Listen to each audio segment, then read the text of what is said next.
कोताहियाँ कहाँ खाते हैं, हमने सिर्फ उस पर बात की। माँ की वो तड़प, हम उसकी औलाद तो वापस नहीं ला सकते, लेकिन बहुत सी चीज़ें ऐसे जिस पर हम सवालिया निशान हमने उठा दिया है। इस पर हम ये फोकस कर रहे हैं कि किस किस वजह से ये वाक़यात होते हैं।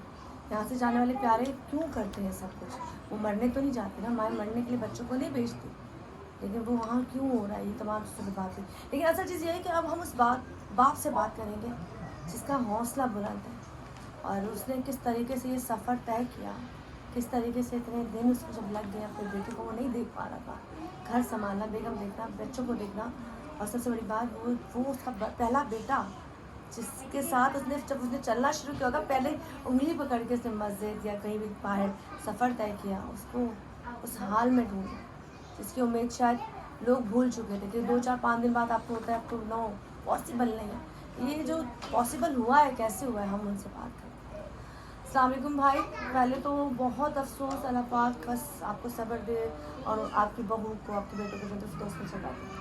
अब मुझे मिसेस साहब की तमाम चीज़ें पता चल गई, जो सफ़र था और जिस तरह से वो गए और जो सब कुछ हुआ, लेकिन मुझे सिर्फ आप ये बताएं, अब जब पता चलता है तो वो आपको कैसे चलता है, और वहाँ से सफ़र आपका जो स्टार्ट हुआ है, मैं कुछ जाननी चाहती हूँ कि आप लोगों को बताएं कि लोग कितने बेहिस थे और आपने क्या क्या उस वक्त देखा। वालेकुम सलाम। पहले तो आपका मैं बहुत बहुत शुक्रिया अदा करता हूँ कि आप जो है हमारे पास आई और आपने हमारी आवाज़ बनने की कोशिश की। आपका बहुत शुक्रिया, एक दफ़ा आपके चैनल का बहुत शुक्रिया और आपकी टीम का बहुत शुक्रिया। दरअसल मेरा बेटा अहमद लोधी 4 अगस्त को करजू पहुँचा अपनी वाइफ अक्सा लोधी के साथ और छोटा भाई उसका उसैद लोधी। 5 अगस्त को इनका प्लान बनता है, करजू से 35 किलोमीटर तकरीबन कचूरा एक एरिया है, वहाँ पर एक ग्लेशियर आता है, ऊपर से ग्लेशियर का पानी आता है जिसे आम जुबान में लोकल लोग कहते हैं कचूरा नाला। वहाँ पर जो है लोग तफरी के लिए जाते हैं, उस पर वहाँ पे आबशार की सूरत में वहाँ से पानी आ रहा है ग्लेशियर से, और ठंडा और बर्फ़ जैसा पानी होता है वहाँ पर। तकरीबन वो 7.5 किलोमीटर का एक नाला है, कचूरा नाला। ये 5 तारीख को वहाँ पे चले गए। वहाँ जब इन्होंने एक होटल पे स्टे किया, वहाँ इन्होंने कॉफ़ी वगैरह भी पी, तो इसी दौरान इन्होंने वहाँ पर उसी नाले के अंदर जो है कचूरा नाले में वहाँ पे कश्तियाँ चलती हुई देखी, जिसे आम जुबान में राफ्टिंग कहा जाता है। वहाँ राफ्टिंग हो रही थी और वहाँ पे जो है मुख्तलिफ लोग राफ्टिंग कर रहे थे। डेफिनेटली ये मेरे बच्चे भी वहाँ घूमने गए थे और अपना टाइम स्पेंड करने गए थे, तो इन्होंने भी वहाँ पर जो है वो उस राफ्टिंग में बैठने का इजहार किया। तो ये वहाँ पर उस राफ्टिंग में बैठे, जो कश्ती थी उसके अंदर ये बैठे। उसमें अहमद लोधी, इनके साथ इनकी वाइफ अक्सा लोधी और इनका छोटा भाई उसैद लोधी, 2 ऑपरेटर थे उसमें। एक ऑपरेटर का नाम था मुनीर अहमद, दूसरे का नाम था अहमद। ये 2 ऑपरेटर थे जो कश्ती में मौजूद थे और जो कश्ती को ऑपरेट कर रहे थे। इनकी एजें पता है, जो पता चली बात में ऑपरेटर की एजें कितनी थी? जो ये तकरीबन 27-28 साल के, कोई 30 साल का था, इस तरीके से ये 30 के अंदर अंदर ये दोनों जो है ऑपरेटर थे, और इतनी ज़्यादा उम्र के या तजर्बेकार भी नहीं थे। मैं क्योंकि इनसे बाद में मैं इनसे मुलाकात मैंने की है, वहाँ पर जाके मैं इनसे मिला हूँ और हालात और वाक़यात जानने की कोशिश भी की है मैंने। तो ये वहाँ राफ्टिंग में बैठे और राफ्टिंग जो है वो इनके काबू में नहीं रही, दोनों ऑपरेटर्स के। पानी का बहाव ज़्यादा था, पानी का बहाव बहुत स्पीड से है, ग्लेशियर से पानी आ रहा है। ग्लेशियर की पानी की स्पीड वो हम अगर यहाँ अपने हिसाब से कहें तो कई 100 किलोमीटर के हिसाब से वो स्पीड होती है पानी की वहाँ पर। उसमें बड़े बड़े पत्थर हैं, पहाड़ी पत्थर उस नाले के अंदर मौजूद हैं और मुख्तलिफ ख़तरनाक रास्ते हैं उस नाले के अंदर। ये कश्ती इन लोगों से काबू नहीं हुई। एक जो ऑपरेटर था वो पहले कश्ती से उतर गया, एक बहाना बना के चप्पू का, और जब वो कश्ती से उतरा तो वो इतना पानी था कि वो उतर गया और वो सेफ हो गया। ठीक है, पहली चीज़। दूसरा ऑपरेटर, जब कश्ती उसके भी कंट्रोल से बाहर हो गई तो दूसरा ऑपरेटर भी पानी में छलांग मार के उतर गया और अपने आप को सेफ कर लिया। तो आया ये दोनों ऑपरेटर जब अपनी जान सेफ कर सकते थे तो इनका जिम्मेदारी थी इनकी कि जो इन्होंने टूरिस्ट अपनी कश्ती में बिठाए हैं उनकी जानों को भी सेव करते हैं, लेकिन इन्होंने ऐसा नहीं किया। वहाँ पर गैर कानूनी तौर पे ये राफ्टिंग कर रहे थे पिछले तकरीबन 2 साल से वहाँ की गिलगित बल्तिस्तान हुकूमत सो रही थी। उन्हें ये इतनी 12-12, 15-15 फीट की कश्तियाँ नज़र नहीं आ रही थी वहाँ पे राफ्टिंग होते हुए, क्योंकि ये उस टूरिज्म के पैसे से अय्याशी करते हैं, अपना कमीशन लेते हैं वहाँ पर। गैर कानूनी तौर पे ये कश्तियाँ चल रही थी वहाँ पर, कोई सेफ्टी मौजूद नहीं थी, कोई बैरियर मौजूद नहीं था, कोई रेड जोन मौजूद नहीं था। आप राफ्टिंग की बुक्स उठा के देखें, राफ्टिंग की तारीख आप पढ़ें कि राफ्टिंग की एक हद होती है और जो हद होती है वो ब्लॉक होती है, या तो वहाँ पे स्टील वायर्स होती हैं या वहाँ जाल लगा दिए जाते हैं कि राफ्टिंग यहाँ से आगे नहीं जा सकती। अगर आप पानी में राफ्टिंग में पानी में आपने गिरना ही गिरना है। राफ्टिंग का मकसद ही ये होता है कि आपकी जो कश्ती है वो मुख्तलिफ खतरनाक रास्तों से होती नहीं जाएगी और आपने गिरना है। ठीक है। खैर, ना गवर्नमेंट की तरफ से कोई सेफ्टी थी वहां पर, ना जो वो कश्तीबान जो ये राफ्टिंग चला रहे थे, जो कश्तियां चला रहे थे, उनकी तरफ से कोई सेफ्टी थी वहां पे। और जिस होटल से ये प्लेटफॉर्म से ये चल रही थी, जिन होटल वालों ने वो प्लेटफॉर्म उनको मुहैया किया हुआ था, ना उन लोगों ने कोई सेफ्टी वहां की हुई थी। इवन ये कि ग्लेशियर के पानी के अंदर वो वीडियोज आज भी स्कर्दू की वेबसाइट पर, चैनल्स पे, गूगल्स पे मौजूद हैं कि ये ग्लेशियर के पानी के अंदर जो है इन्होंने होटल बनाए हुए हैं। ग्लेशियर के पानी के अंदर ये टूरिस्टों को कुर्सियां डाल डाल के देते हैं, वहां बैठ जाते हैं। आप ये देखें जो आपके ये बादल फटने के वाकयात जो हो रहे हैं, ग्लेशियर जो ब्लास्ट हो रहे हैं, ये आपके सैलाब आ रहे हैं, आप मौत के दामन में बैठे हैं और गवर्नमेंट सो रही है वहां की।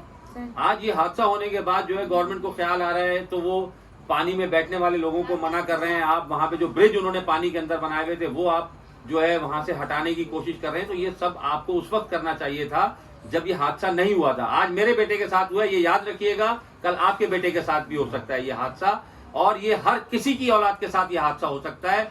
जब तक के हिफाजती इकदाम नहीं करेगी गिलगित बल्तिस्तान की हुकूमत, ये हादसा होते रहेंगे और ये हादसा होते रहे हैं। अच्छा भाई, मैं थोड़ा यहाँ से अब जब वो कूद गए, ठीक है, अब सेफ्टी अपने आप को बचाने के लिए, तो वापस जाके वो किसी और को नहीं कह सकते थे कि आगे हमारी जो शिप है वो जा रही, कश्ती जा रही है, उसको रोको या उसको सेव करो, क्योंकि उन्होंने अपने आप को सेव कर लिया। क्या उनके पास इतना मार्जिन नहीं था कि वो पलट के, क्योंकि ऑलरेडी भी वहाँ पे और भी बहुत सारे लोग तो पीछे होंगे ना शुरू में, तो उन्होंने सपोर्ट क्यों नहीं किया इस वक्त? इन दोनों ने जब कश्ती से छलांग लगाई अपनी जान बचाने के लिए और मेरे तीनों बच्चे जो है वो पानी में डूब गए, तो इनमें से एक आदमी दोबारा जो है किनारे पे आके बैठ गया। वीडियो में जो लास्ट वीडियो जो वहाँ के लोकल लोगों ने बनाई है, जो लास्ट वीडियो हमें जो मिली है, क्योंकि हम तो खुद वहाँ मौजूद नहीं थे, उस लास्ट वीडियो में वो कश्तीबान वो ऑपरेटर जो है किनारे पे बैठा हुआ नजर आ रहा है। अच्छा। और कश्ती उसके सामने से जा रही है। तो मीन ये है, इसका मतलब ये है कि आप उसकी मदद करना ही नहीं चाहते थे, आपने सिर्फ अपनी जान बचाई और कश्ती उसके बिल्कुल सामने से जा रही है। वीडियो एक सबूत के तौर पे मौजूद है, हमारे पास भी मौजूद है, एजेंसियों को भी मैंने दी है, तमाम लोगों को भी दी है, मीडिया पे मौजूद है वो वीडियो। वो शख्स वहाँ बैठ के, ऑपरेटर जो है वो बैठा हुआ है, मंजर देख रहा है, चप्पू उसके पास है। जैसी कश्ती उसके पास आती है वो किनारे से उतरता है और कश्ती जैसी उसे क्रॉस करती है वापस वो किनारे पे आके बैठ जाता है। तो उसने भी कोशिश नहीं करी कि किसी तरीके से मैं उन्हें बचा सकूं। दूसरी बात यह है कि इन लोगों का वहां से भागना, उन लोगों को टूरिस्टों की जिम्मेदारी ना उठाना, उस भागने के बाद ये वापस उसी होटल पे आते हैं जिस होटल से ये राफ्टिंग कर रहे थे, बुकिंग कर रहे थे, लोगों को राफ्टिंग के लिए बिठा रहे थे। वहां आने के बाद अपना हुलिया चेंज करते हैं, कपड़े अपने चेंज करते हैं ये दोनों ऑपरेटर्स, और वहां पे उसके साथ जो दूसरा होटल होता है वहां जाके खामोशी से ये बैठ जाते हैं, ना किसी को वाकये के बारे में बताते हैं कि ये वाकया हो गया है या ये हादसा हो गया है, बल्कि लोगों ने खुद जो वहां आ रहे थे, जा रहे थे, लोगों ने देखा, जिन लोगों ने वीडियो बनाई उन लोगों ने शोर मचाया। मेरा बेटा जो वहां पे था, उसने, मेरे बेटे ने जो अल्हम्दुलिल्लाह जिंदा बच गया है, उसने शोर मचाया तो लोग जमा होना शुरू हुए, वरना वो दो ऑपरेटर तो मुजरिमों की तरह जाके अपना, उन्होंने आंखें बंद कर ली थी कि हमें नहीं पता, ना ही पता चलेगा कि किसके वजह से भेस बदल लिया था, चले गए, बिल्कुल भेस बदल के वो दूसरी जगह शिफ्ट हो गए। पुलिस ने उन्हें दूसरे होटल से जाके गिरफ्तार किया। अब आपको जो इत्तला मिलती है तो फर्दर ही आप वहाँ पहुँचते होंगे, लेकिन तो अब पहली बॉडी आपकी बहू की थी, वो तो जाहिर सी बात है वो आपको मिल गई थी। अब बेटे का सफ़र मुझे बताएं, वहाँ जब इंतज़ामिया आपसे मिलती है वो तो बहुत सारे सवाल आपने किए ही होंगे, लेकिन जो हिस्सी जो उनकी थी, जो अभी आप बता रहे हो वो भी बताएं, और साथ बताएं बेटे को तलाश करने में कितनी मुश्किल का सामना। आपकी सारी बातों का एक लाइन ये है कि अल्लाह ताला ये वक्त किसी पे ना लाए, आमीन सुना आमीन। बस। और दूसरी बात, कि हमें जब इतला मिली इसकी तो रात में कोई फ़्लाइट नहीं होती इस कर्जू की, तो हमने मॉर्निंग में जो है फ़्लाइट बुक कराई, एसी थी वहाँ पे, असिस्टेंट कमिश्नर उसके मोबाइल से जो है उससे कांटेक्ट हुआ था और मेरे बेटे ने मुझे रब्ता करके इतला दी सारे वाक़ये की। हम सेकंड डे वहाँ पे पहुँच गए थे और तकरीबन 2-2:30 बजे, और गवर्नमेंट की वही असिस्टेंट कमिश्नर थी एक, या एडिशनल डीसी थी, अनीला नाम था उसका, शायद मुझे याद नहीं है। उसने हमें रिसीव किया एयरपोर्ट से और मुझसे उसने ये सवाल किया कि आप कहाँ जाना चाहेंगे। तो मैंने उसे कहा मैं सबसे पहले अपने बेटे के पास जाना चाहता हूँ, जो कि रेस्क्यू उन्होंने कर लिया था। वो हॉस्पिटल में था, बेनज़ीर शहीद हॉस्पिटल स्कर्दू है वहाँ पर। मैं वहाँ पहुँचा, अपने बेटे से मैं मिला। वो बहुत डिस्टर्ब था क्योंकि एक उसने अपनी मौत देखी, अपने भाई की मौत देखी और अपनी भाभी की मौत देखी। तो बच्चा 22-23 साल का बच्चा है मेरा, वो बहुत ज़्यादा डिस्टर्ब था। खैर मैंने उसे वहाँ से रिकवर किया अपने साथ, अपने बेटे को। उसके बाद मैं अपनी बहू के लिए जो है CMH हॉस्पिटल जो है स्कर्दू गया।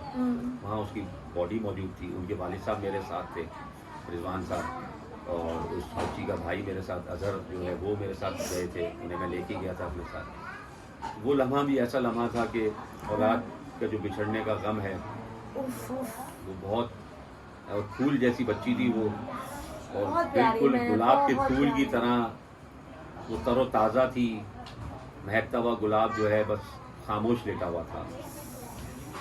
बहरहाल हमने वो लम्हा भी हमने बर्दाश्त किया, उसे वहाँ से हमने जो है रिसीव किया CMH हॉस्पिटल से, और उसके बाद जो है फिर हम बकुए की तरफ गए जहाँ ये वाक़या हुआ था। कचूरा नाला सोक वैली जो है वो बेसिकली इलाके का नाम है, वहाँ पे ये इंसिडेंट हुआ।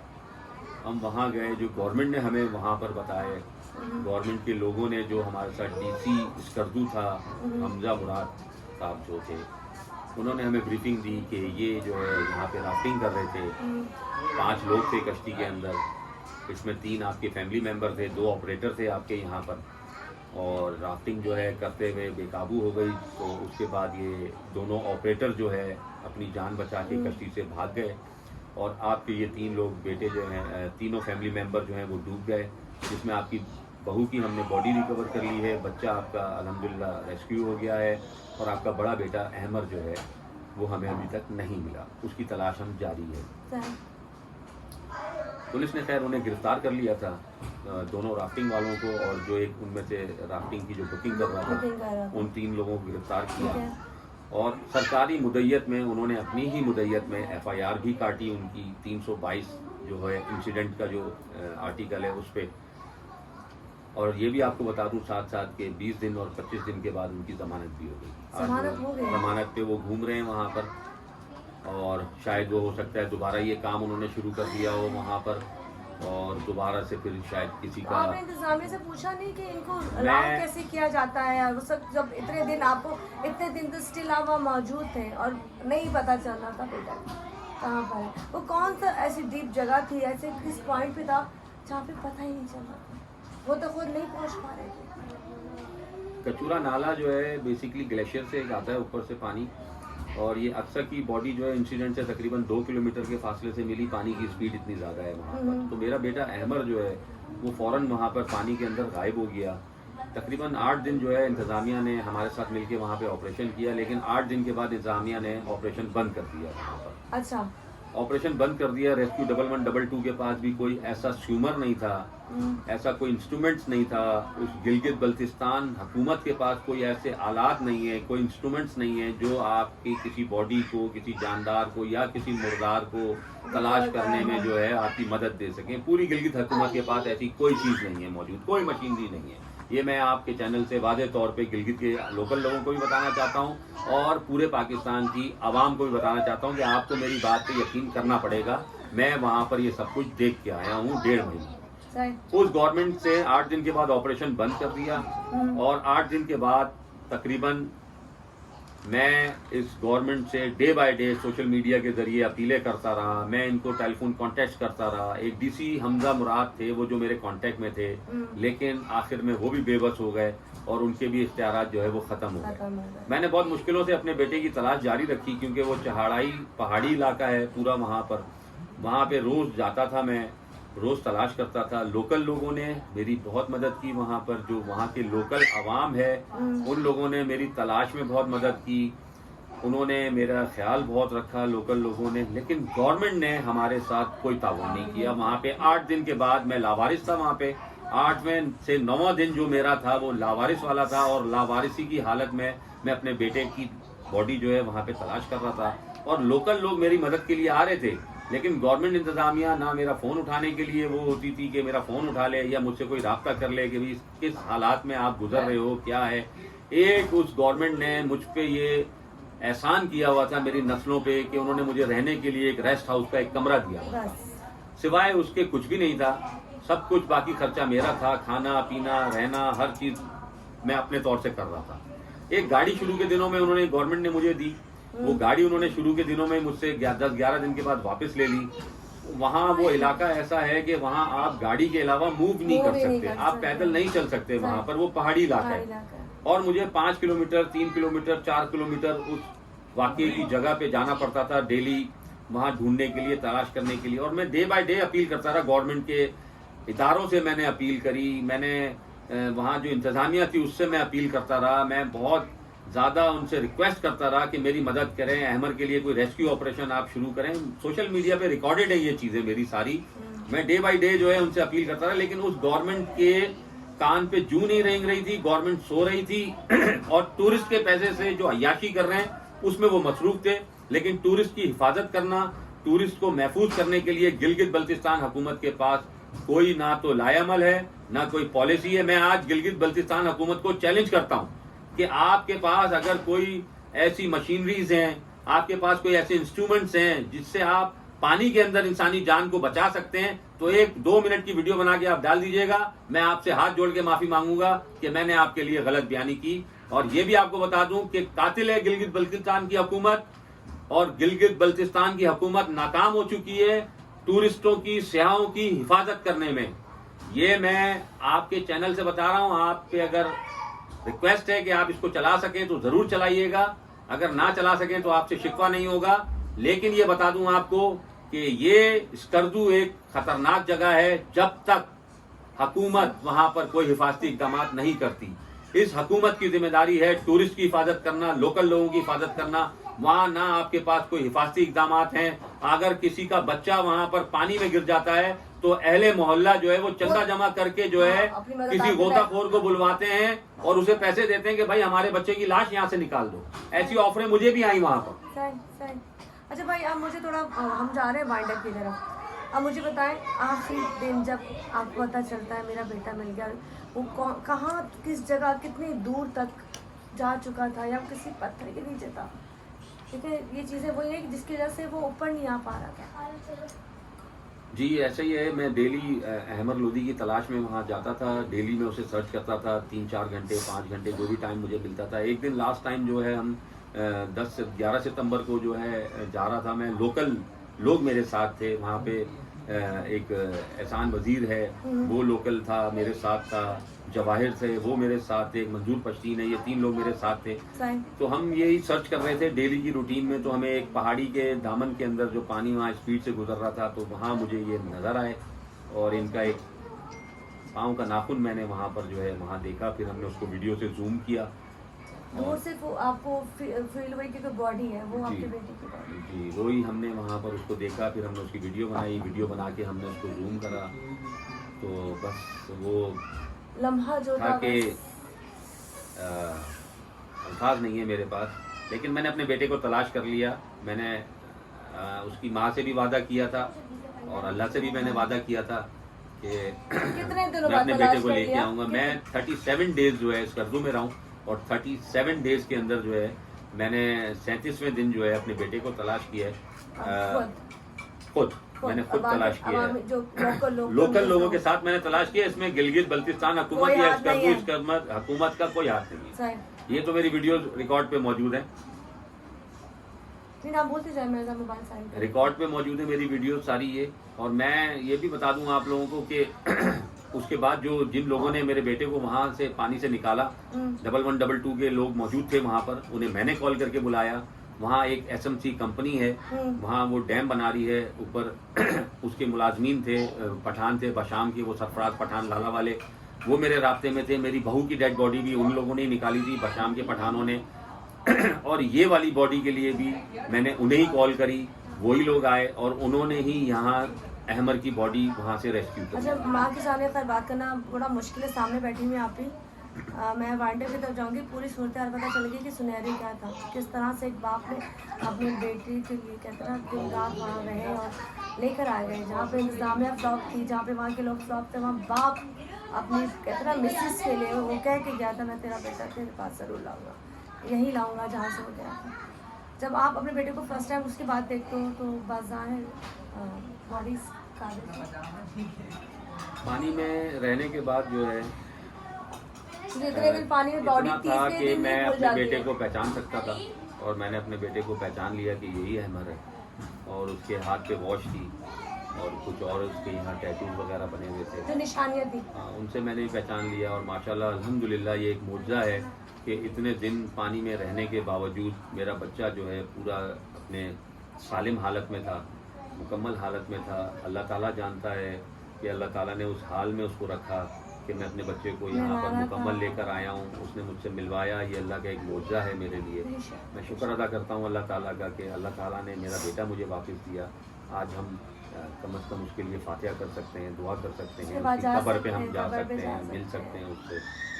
ये अल्हम्दुलिल्लाह अल्लाह का शुक्र है। इससे ज़्यादा अल्फाज नहीं है मेरे पास। ये पूरी चीज़ें आपके सामने कि भाई मैं आप चाहूँगी आप चाहते चाहते कोई मैसेज दे दें ताकि मैं ज़रा वांडे की। मेरा आपके चैनल से तवज्जुह से एक ही मैसेज है, अपने बच्चों की हिफाजत करें, अपने बच्चों को ऐसी जगह ना भेजें जहाँ के हुक्मरान जो है वहाँ के पैसों से अय्याशी कर रहे हों और हिफाजत ना कर सकें। टूरिज़्म कभी नहीं रुक सकता, ये याद रखिएगा, लेकिन टूरिज़्म सेफ्टी के साथ। थैंक यू, बहुत शुक्रिया जी। बाकी की चीज़ें मैं आपसे बात करती हूँ, लेकिन ये वो कहानी थी जो कहानी नहीं है, ये घर घर का टॉपिक है। क्योंकि हम भी पिकनिक पे जाते हैं, हम भी अपने बच्चों को भेजते हैं, हम फैमिली के साथ हर साल कोई ना कोई टूर प्लान करते हैं, लेकिन जहाँ हम जा रहे होते हैं वहाँ पे जो लोग बैठे हैं वो हमें कितनी हिफाजत देते हैं, वो हमारा कितना ख्याल रखते हैं। ये मैंने बताया ना, अभी आप ही ने बात की थी कि जब इस तरह के इंसिडेंट होते हैं, हम पहाड़ी इलाकों में ऐसी जगह बर्फ़बारी देखने जा रहे हैं, एंजॉय करने जा रहे हैं, तो वहाँ पैसे की आवाज़ होती है। उन लोगों को मरने देते हैं, मर रहे तो पैसा चाहिए, तो इंसान इस कदर गिर चुका है।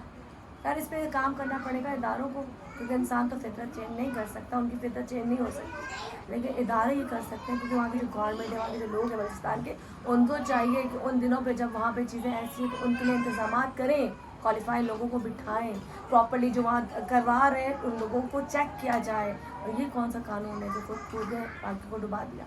खैर ये तमाम चीज़ें, हाँ अच्छा वाइंड अप यही करना, यही कर लूँ।